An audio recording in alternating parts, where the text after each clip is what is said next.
Peter Friedrich, a well-known author and activist whose work critically examines the rise of far-right ideologies and their global implications.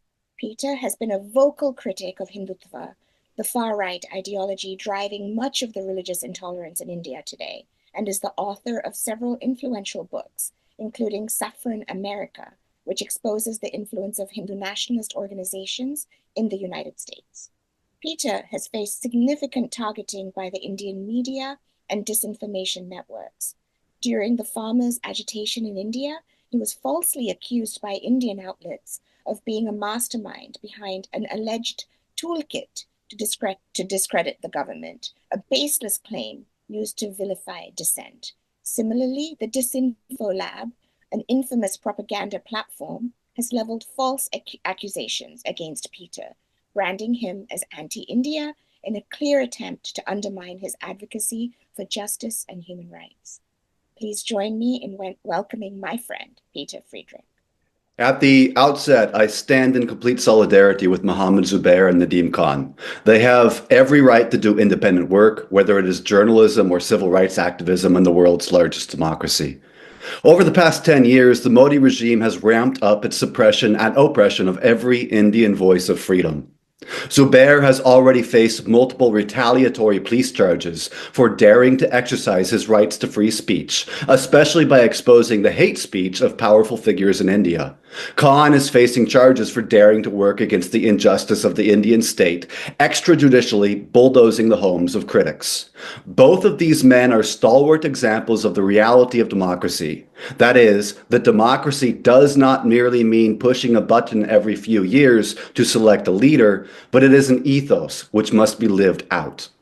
Zubair and Khan deserve a place of honor alongside those many figures throughout India's independent history who have worked at risk of their own liberties and even lives to preserve the country's democratic ethos. They are an inspiration to us here in the West as we try to do our part to stand up and speak out against the ongoing onslaught on democracy in India. Yet, as we continue the struggle, this latest development is a time for us to pause and thoughtfully consider our roles going forward. As India has shifted from democracy to autocracy over the past decade, we are increasingly seeing the Hindutva project exported abroad. Not only has the Hindutva movement entrenched itself abroad so as to serve as a support base for the regime back in India, but it is beginning to also expand and set its designs on taking over the levers of power even here in the West. As we stand in solidarity with Zubair and Khan and everyone else who is struggling for a democratic India, those of us living abroad, even as our commitment to support their struggle remains rock solid, must assess the global ground realities as we formulate our strategies for the struggle ahead. India, despite its democratic credentials, has cut off access to almost everyone from the outside. Human rights organizations like Amnesty International and Human Rights Watch cannot get in there. Journalists who tell the truth, like Australian Avani Das, are kicked out. Even UN officials are denied access. How then are we, from abroad, going to continue supporting those within India who are struggling for democracy? In the US, this is becoming a far more important question after Trump won the presidency last month. Under Trump, even as we work from the US to support Indian journalists and activists like Zubair and Khan, we must be prepared for the strong possibility that we ourselves may soon be faced with the BJP-style autocratic tactics being used to target Modi critics back in India. Although none of it occurred with complicity of the presidency in the past, we have already seen hints of this over the past 4 years of the Biden administration. We saw how RAW, India's external intelligence agency, conducted a systematic disinformation campaign against Western journalists, activists, academics, civil society groups, and even US governmental bodies. We saw a lawsuit filed against some of the leading US critics of Modi. We've seen how Aruna Miller, the lieutenant governor of Maryland, rose to power by stalking, harassing, and intimidating anyone who questioned her Hindutva ties. We've seen how the Modi regime brazenly conducted targeted assassination plots in North America. Now, however, we're seeing something entirely new with Trump's new era. We're seeing him stack the highest, most sensitive positions in his administration with cronies of the Modi regime. Vivek Ramaswamy, who has praised Modi's governance style and fundraised for American Hindutva groups, is in charge of the Department of Government Efficiency. Kash Patel, who supports the mob demolition of the Babri Mosque, the 32nd anniversary of which is today, and the Ram Mandir, which was built on the ruins of that mosque, is now tapped to head the FBI. And Tulsi Gabbard, who owes her entire political career to the Hindutva movement, is tapped as Director of National Intelligence.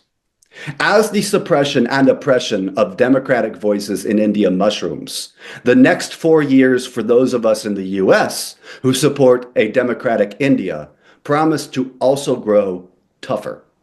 First, as we have constantly attempted to get the US Congress to pay attention to the situation in India, to get the US State Department to follow recommendations to declare India as a country of particular concern, and to get the US President to stop platforming and embracing Modi, we will now be faced with a new administration which is stacked with people who not only adore Modi, but are also deeply linked to his Hindutva movement. Second, with people like Kash Patel and Tulsi Gabbard charged with top intelligence posts, and considering Kash's pledge to go after American journalists, as well as Trump's vindictive nature towards his own critics, we must be mindful of the growing risks even to the American resistance struggle against Hindutva. It is quite possible that we will no longer be fully guaranteed safety to operate under First Amendment protections in the US as critics even of what is to us a foreign government. We must therefore now begin to brainstorm as strategists and as tacticians, not only about how to continue combating autocracy in India, but also how to create an environment in which those of us living abroad can professionalize to work without fear of reprisal. As we stand in solidarity with Nadeem Khan and Mohammed Zubair and others, we must be willing to endure what it is they are enduring. Hindutva has gone global, and it demands a global coalition to fight it. From North America, those of us committed to the struggle will continue, despite the threats, not only for Indians like Zubair and Khan, but with inspiration from them. Thank you.